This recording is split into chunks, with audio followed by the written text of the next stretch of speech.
ơi ơi ơi ơi ơi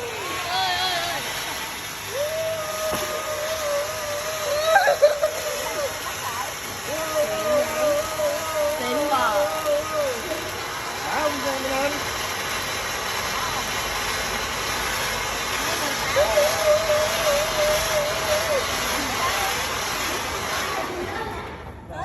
Rồi Rồi, hết Tết cái rồi. này hết đó.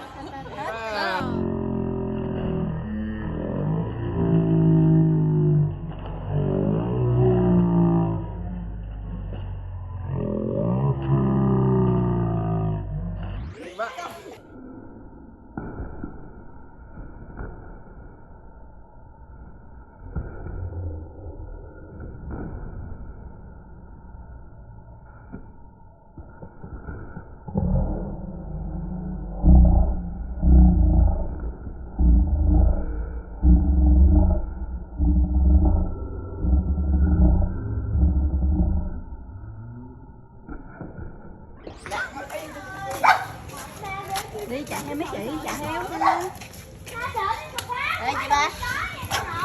Đây thấy nhiều quá rồi đi. Nay đi băng băng ngoài đường. Cái nào nó Vô nhiều đây quá. nè.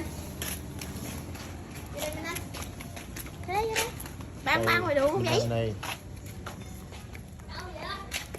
Đi ra ngoài nhà thua.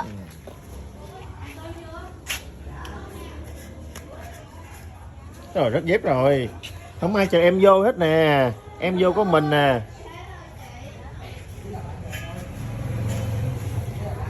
Đây. Đi là coi đốt pháo đây.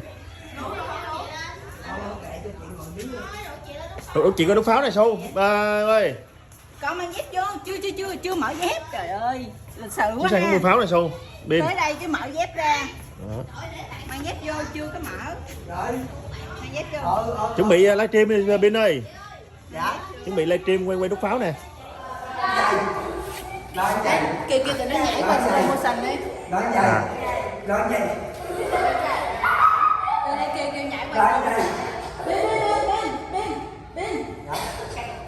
Đứng thành một tập trung này nè, xong rồi nhảy lên á, để chú Sang quay slow motion cho coi. Rồi được á.